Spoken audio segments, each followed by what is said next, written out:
are listening to WHOA Podcast, coming to you from Gainesville, Florida. Hello, everybody, and welcome to the WHOA GNV Podcast, the Coronavirus Sessions, where our temporary mission is to save as many businesses and jobs as possible by sharing how your fellow business owners and professionals are navigating the impact of COVID-19. I am your host, Collin Austin, and my co-host is Michael Dees. Michael, welcome. How are you, buddy? Cheerio, Collin. How are you? Top of the morning. I can't do it like you do. Hey, I give myself a solid 6 out of 10. Tom, come in here, man. Tell me, how was it? I'm lost. You sound. Everyone says I sound Australian, so you must sound Australian. Okay. Put another shrimp on the barbie. Yeah. It's like such the cheesy, classy, the cheesy, stereotypical is the word I was looking for, line that everybody throws out when they hear Australian accent. No rules, just right. That's right. I apologize to our entire listener for my attempts at that accent in light of our good friend Tom Snogles on the show, founder of Sun Power Lawn Care in Gainesville Holiday Lights. Dude, this is gonna be fun, man. Are you ready to get into this? Yeah, I'm already entertained. He put in such an effort on his background too. Look at that background effort there, you guys.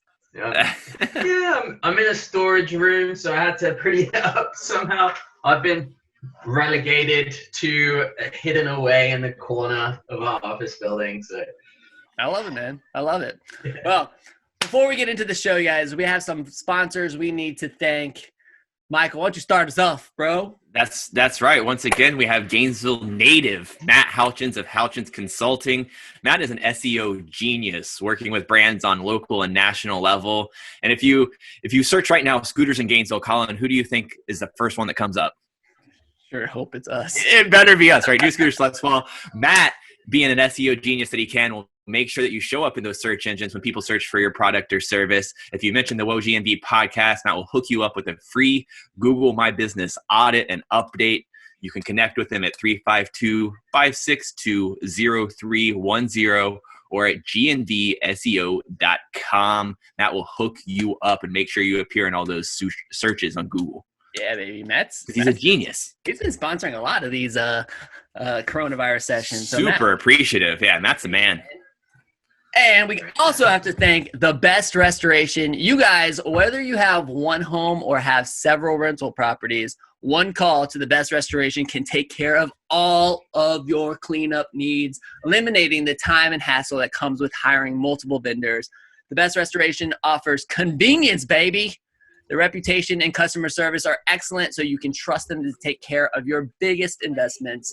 They are a one-stop shop, offering carpet and upholstery cleaning, tile and grout cleaning, area rug cleaning, air duct cleaning, water extraction, mold remediation, which they've done that for us at the scooter shop, pet stain and odor removal, fire and smoke restoration, and so much more. Call Jorge and the team at The Best Restoration at 352-505-3321 or visit them online at thebestrestoration.com. Boom! Boom. Boom. Got it. Yeah, Jorge's awesome. He's so supportive of the community in general and gets out there, and yeah, fantastic guy. He is, man. Absolutely love that guy. So, all right, well, I'm ready to get into this. Let's do this. Where should we begin? Well, first, give everybody a very brief background of what you guys do and kind of the evolution into the holiday lights a little bit. Just maybe 60 seconds or so on that. Okay, I'm Tom Snogles, the founder of Sun Power Lawn Care and Gainesville Holiday Lights. We started Sun Power Lawn Care in 2014. So we've been in business, I think this is our 6th year in business. And we got in, so right now it's spring, things are beginning to pick up, COVID files, so we've probably lost about 10% of our clients and things are beginning to draw up, but we've got more coming in, so that's great. We got into Gainesville holiday lights because we don't do landscape install. So during the winter, everything stopped growing. So I wanted to find something. Pressure washing wasn't really right. It's cold. It sucks getting wet in the cold. And then Totally. yeah, I just couldn't.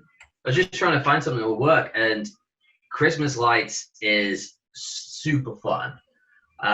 Designing a house and just kind of making our phrase is we'll bring your holiday dreams to light. So that's essentially what we do, and it's super fun. I don't want to start any kind of challenge or anything, but but I don't know if you've seen my house during the Collin Griswold over here. I tell you, I dominate.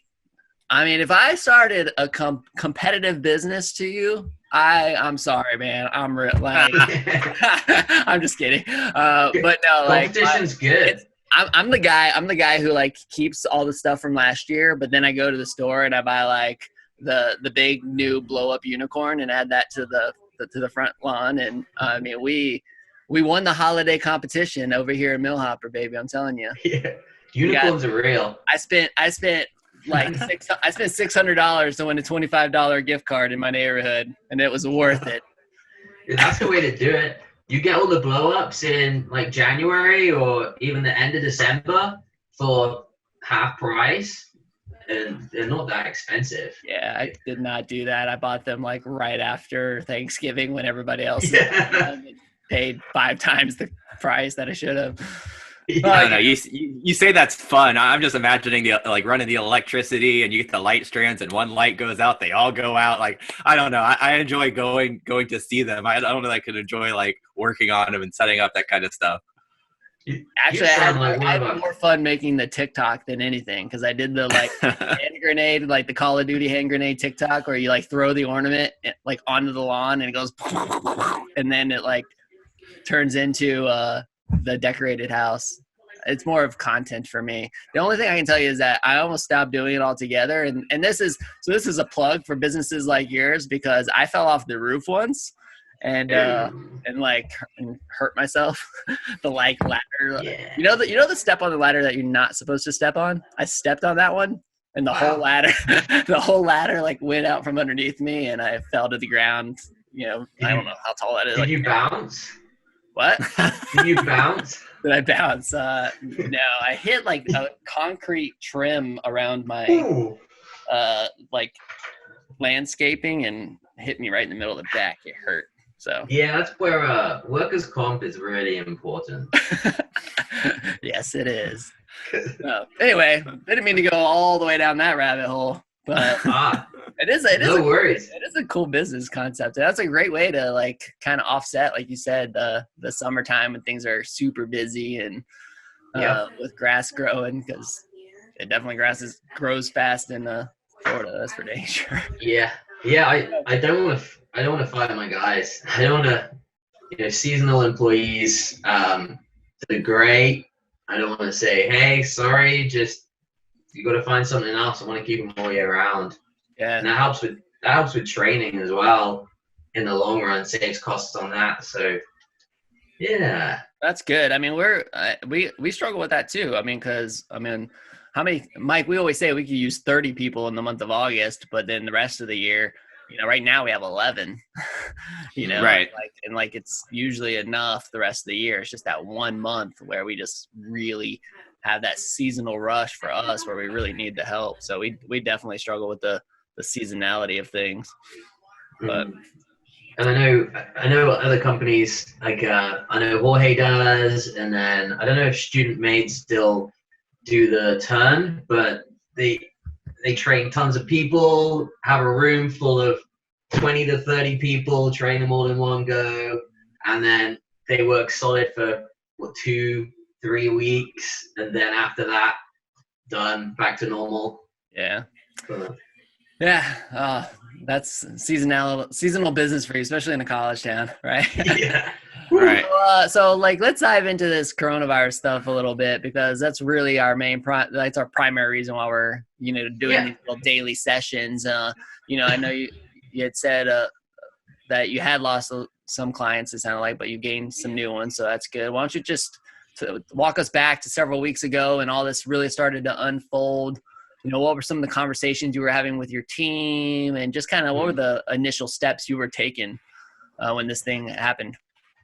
Well, so I did some research on like how best to kind of deal with this. And what I was recommended and what we did was to split up our crews when they come in. So give it 15 to 30 minute space. Everyone watches. Well, first off, everyone comes in like 7:30, 7:45, 8 o'clock. And before they walk in, they wash their hands. They wash their hands. And we're wiping down all of our tools and equipment on a regular basis, like daily. I'm encouraging people to wash their hands like before lunch, before they come back to the shop, wipe all the equipment down. We got paper towels where we could. There was actually a roll that was hidden behind some other stuff at Home Depot while I was in there, which we managed to get our hands on. And disinfectant wipes, disinfectant sprays, hand soap. Every truck has that in it. Because you're out getting pretty dirty anyway as a landscaper. So yeah. Yeah. How many team members you say you have? We have 4 full-time in the field.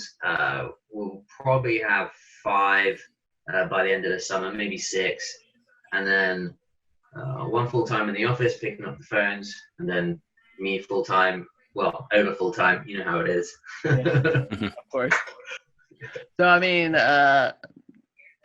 we're, in May now, and like the grass is growing. I mean, and you said there was a small decrease in business. I mean, what did those clients left because I would assume it's like financially related, lost jobs or something happened, but like what were the reasons?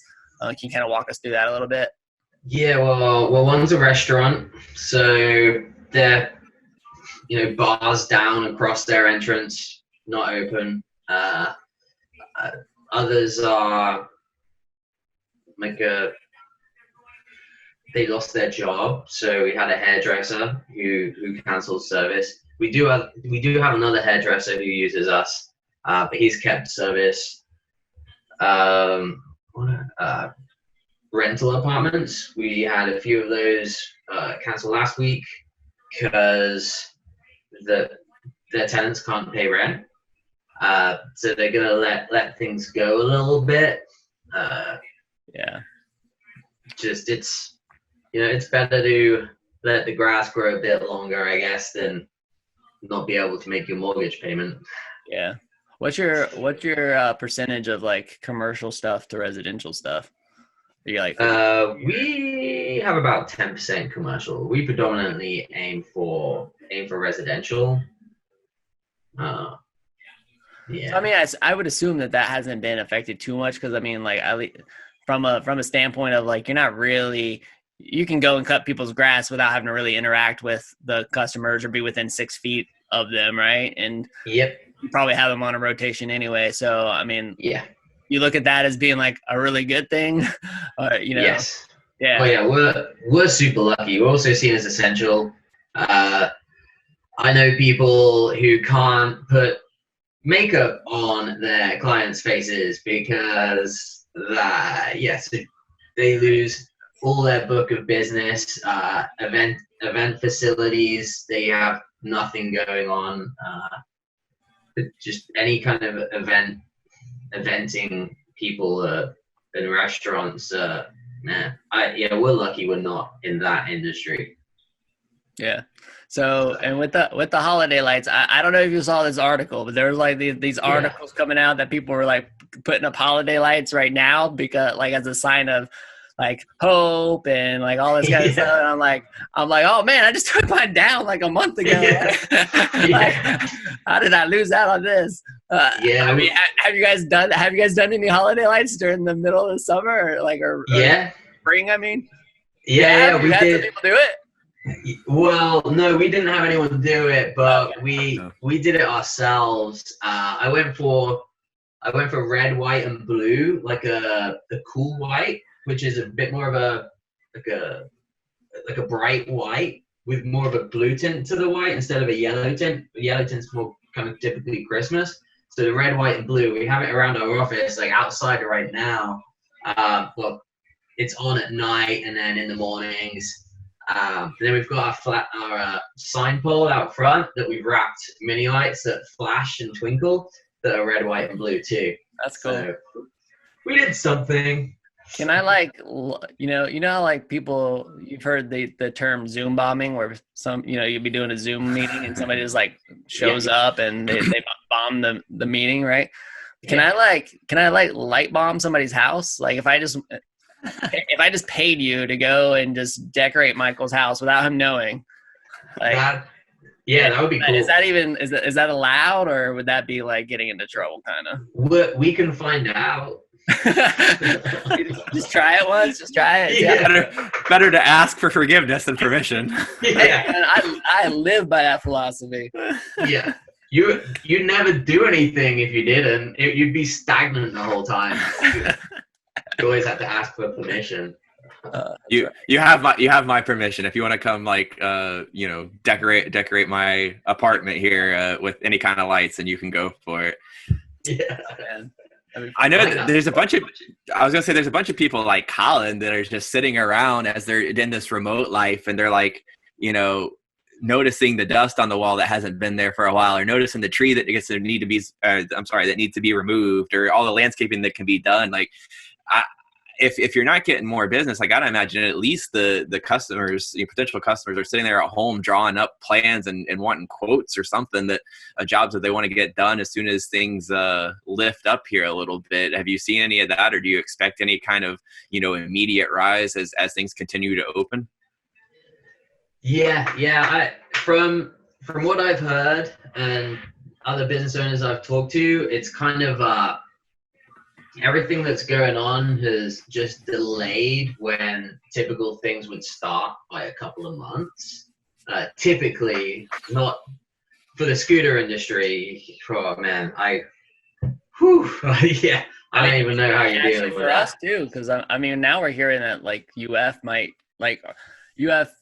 wants to open up in the fall, obviously, but like I've heard that might just get pushed back a couple weeks or something or they might bring students back in phases. Who knows? But you're right. Like everything's kind of been pushed back. But the innovation that's coming out is pretty amazing. What people are doing, going all digital, and then one of my favorite places was, have you guys been to First Magnitude Brewery? Yeah. For the drive-through that goes through I haven't done it yet. No, I haven't done it yet. They take you right through the warehouse so you can see everything, and that's cool. It's like a experience in itself. Yep. Yeah. It's all you have to do, like, you can just buy a beer, or do they like that? They're charging for a drive-through tour.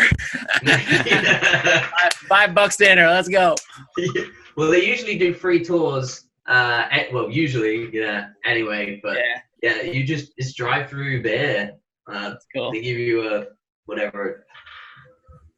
Yeah, I mean, like Mike, I'm totally on the same page as you with everybody doing. I've my brother-in-law Robbie came over. We repaired the fence. We repaired some wood rot on out. Like, I'm totally been noticing things all over my house. I'm like, oh, this needs to be fixed. This needs to be fixed. I'm spending way too much time at my house and noticing things, and people investing in their homes right now for sure.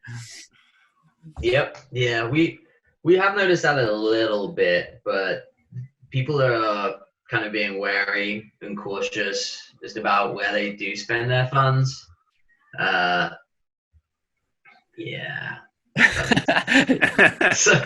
Yeah. Yeah.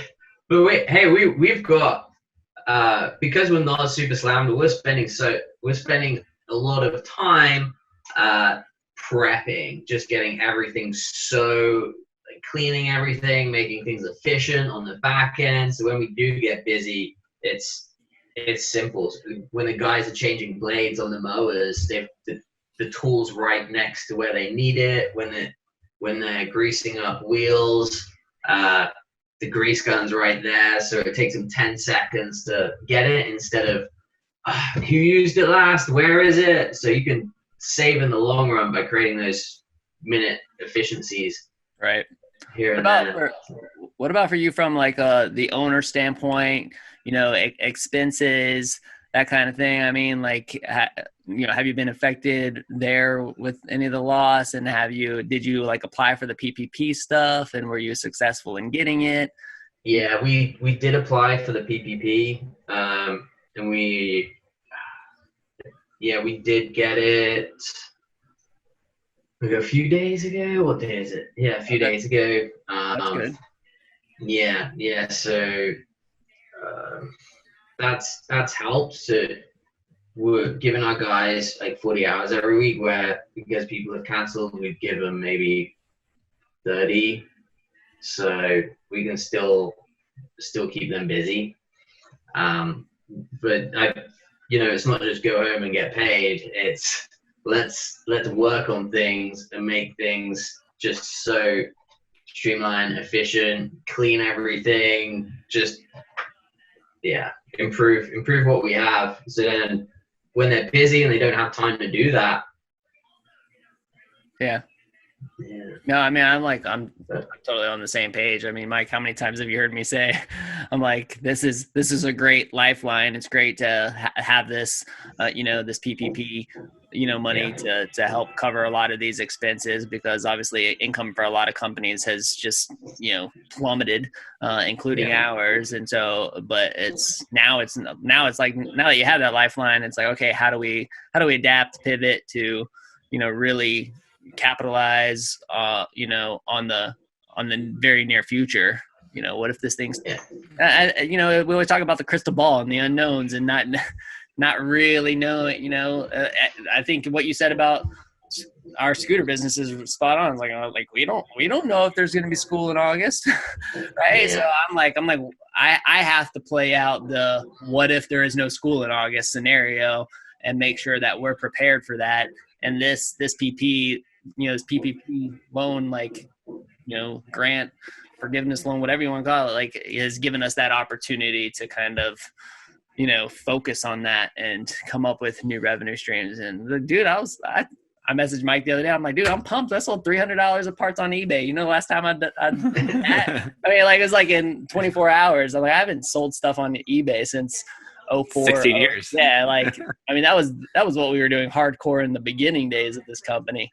And right. So now we've been kind of throwing it back to the roots a little bit.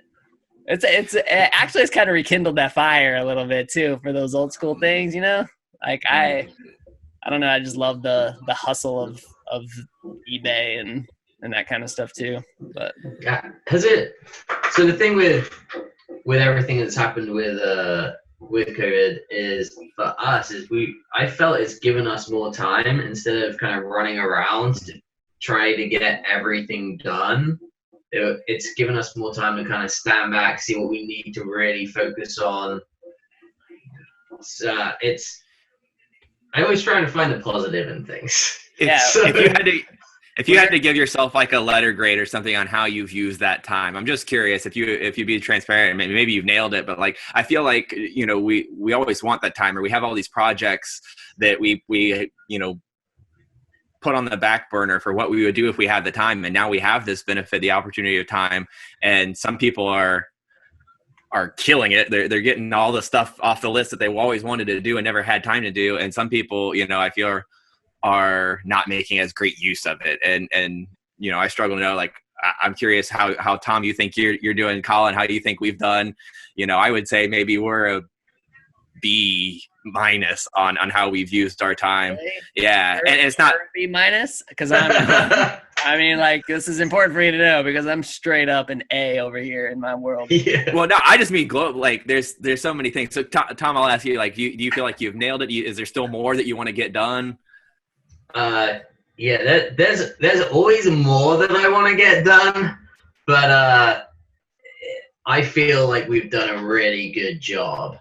Like I've developed things. So I've been focusing on our customer experience.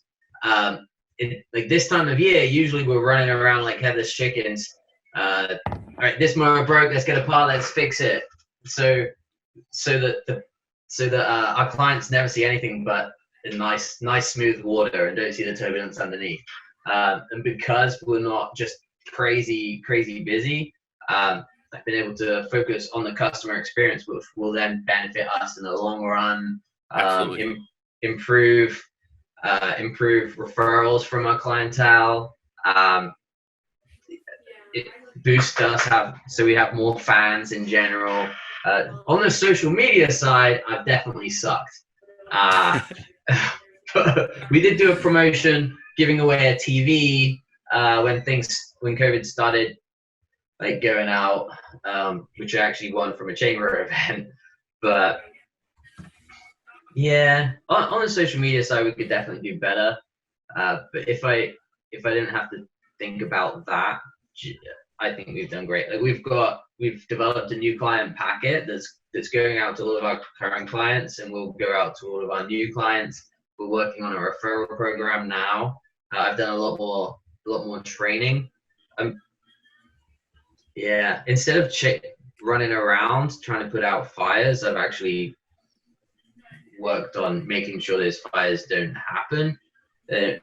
That's probably a negative for how we have our businesses set up. We go all out from March usually all out from March through September, October, and then we hit Christmas like straight away.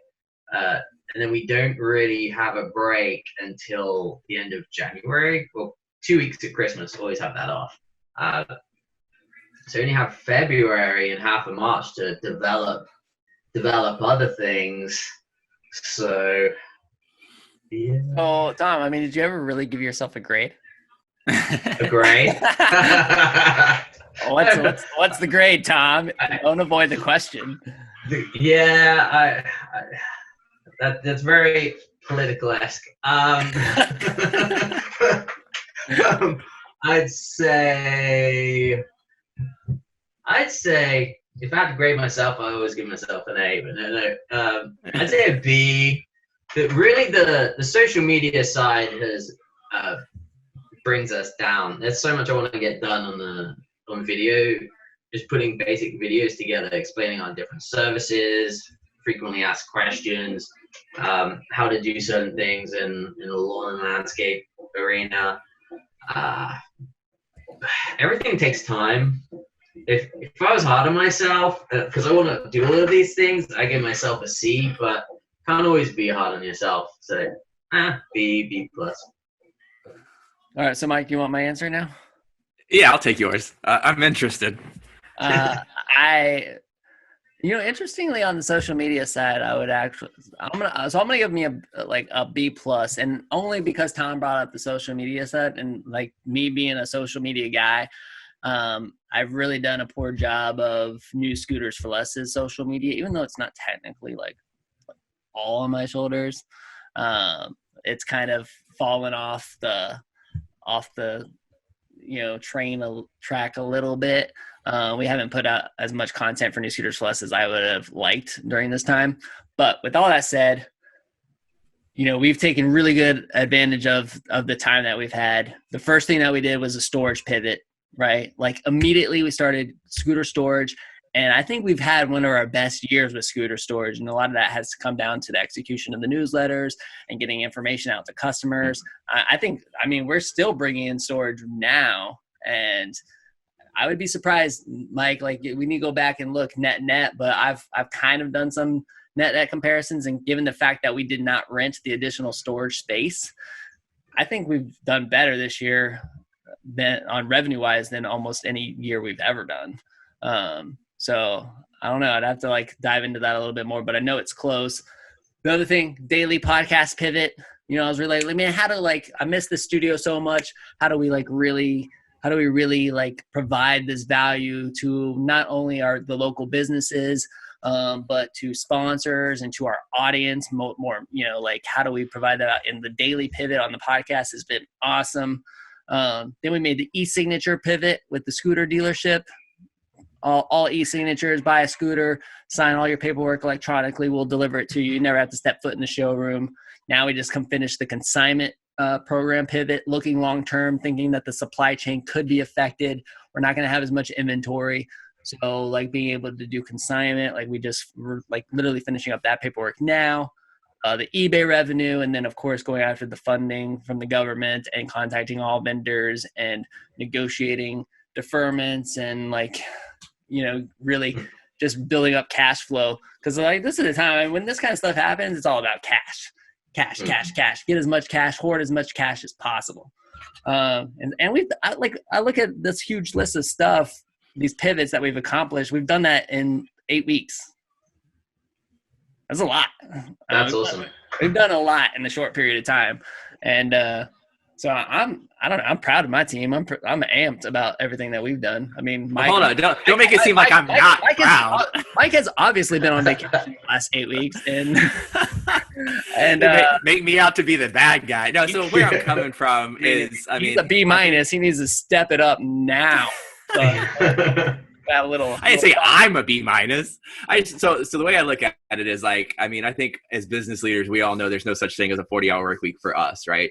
We work ourselves into the ground a lot, and some of us, depending on what it is, it's like that's natural. It's second nature and everything. But the reality is, you can work yourself hardcore into needing a break, and in this.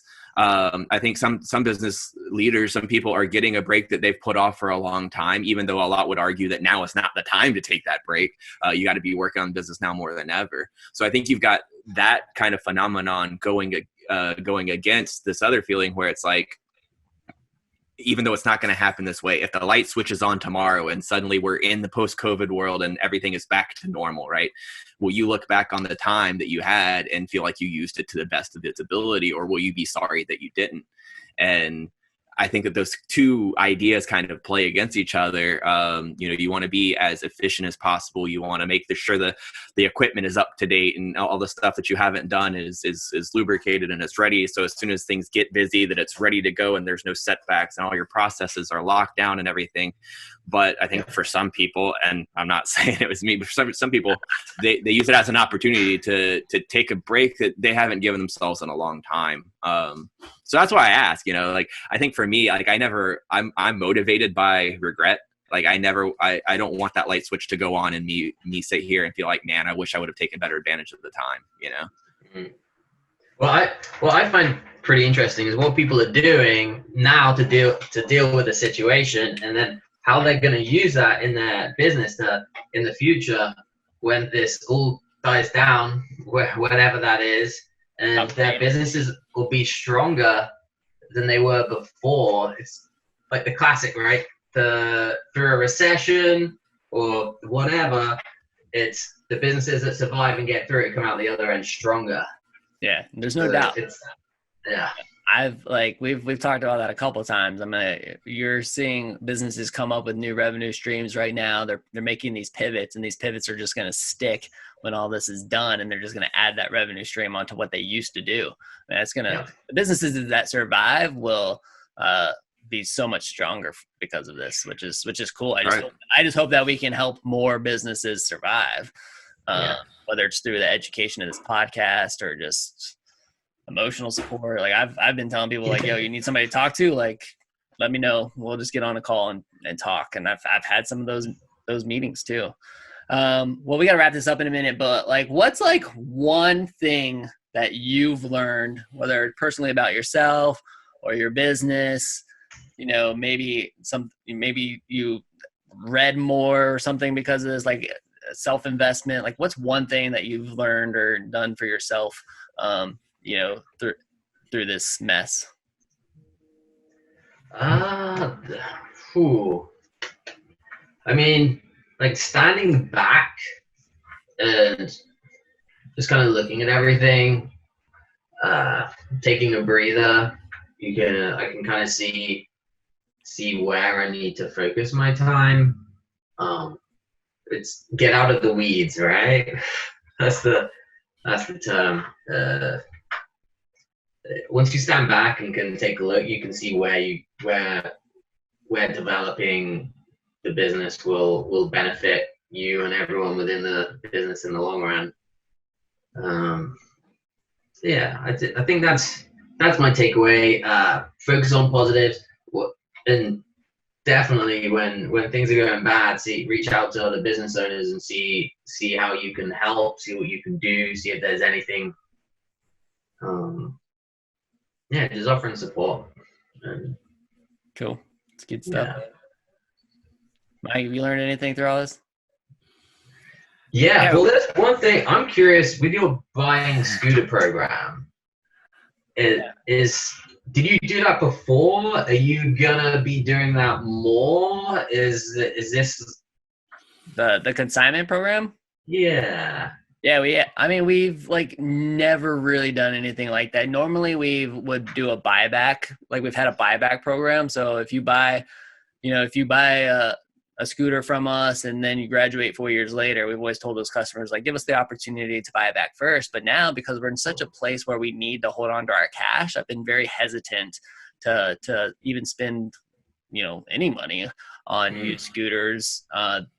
One, because I have a small fear that if I buy it now in, May, that I'm gonna have to hold on to it till August just to get it sold.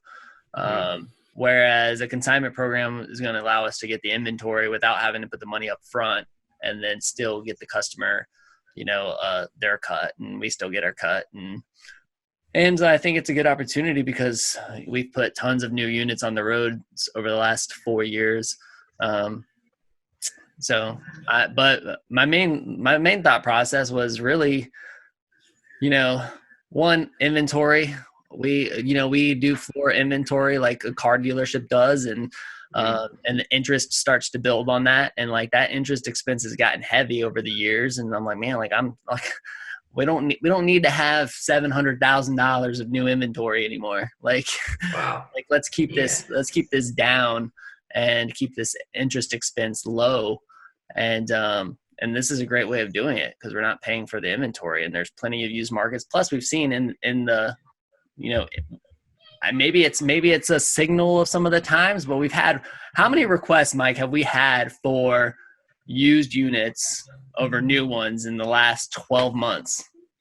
Oh, I mean, a lot. I mean, to answer it, a lot. I mean, I think daily there's some, and it's people that, I think before people were much more, I want to come in, I want to get a new unit, whatever, and I have this budget for it. And now it's like, people are, I don't know if this is a sign of recession, people holding their money a little bit tighter, but people are much more willing to take a gamble on, hey, let me get this scooter used for cheaper. And if I have to buy 2 in a 4-year stretch, then maybe I'll do that rather than spending the money up front. So that's interesting to me. And like I said, I don't know if that's a marker of potential recession or if it's just a trend and saturation because of, like Collin said, the amount of units we put on the road the last few years. But there is a higher demand on used scooters, especially like I would say under $1,500, under $1,000. And I think we've done a good job as a dealership and as business leaders of, always recognizing that, like seeing these trends and then being like, okay, we need to do something about this. And so I'm feeling really confident about this program, and I'm excited to get it executed. And I mean, if we have to imagine if I was doing a work over here. I know. I mean, work. But if we need to change our name from New Scooters for Less to Used Scooters for Less, that is what we will do, baby. We are not afraid. So do you have that domain name? Yeah. Collin has every domain name. I have every domain name you can think of. I own domain names of our competition too. He bought TomSnogles.com while we're sitting here. I bought TomSnogles. No. All right, man. I'll sell it to you. It's gonna cost you. Yeah. Anyway, we got to wrap this up. But why don't you tell everybody where they can hire your services, get holiday lights on in their house in May if they wanted to do so? Yeah. well, we're always doing commercial. Always getting quotes out for commercial projects for GainesvilleHolidayLights.com. So that's all throughout the year. A residential really starts up in probably October, and then Thanksgiving hits, and it's crazy straight after that. But they can reach us on our cell phone. I've got a little flyer here. There's a house we did a couple years ago. It's 352-325-2225. And we're on Facebook as well. And then SunPower Lawn Care is on Facebook too. SunPowerLawnCare.com. We're here, ready to help. Let us know if you need anything. Awesome, man. This has been a lot of fun to have this episode. Oh God. I got worse. I got worse towards the end there. I used to live in England for 3 years when I was a kid. And where at? It's Ely. It was a little town called Littleport, and Ely. My dad was stationed at Lakenheath Air Force Base. Okay, cool. Yeah. So we were out there. It's a couple hours north of London. Is that Sussex? The Suffolk, even? East Anglia there. I can't really call. I was a kid, and I've been back several times, but I was in like second grade time frame when I was over there. But I love it. I love going back. It's nice when it's not raining. Yeah. So anyway, there's your fun tip of the day that nobody really knew. Collin lived in England for 3 years. Yeah. All right, you guys. Well, this was a lot of fun. Gainesville World, everybody, thank you so much for listening. This is the WHOA GNV podcast, the podcast bringing you businesses and individuals that make you go, whoa. Whoa. Yeah. We will see you later. Bye, everybody. Cheerio. Cheerio. Hi there.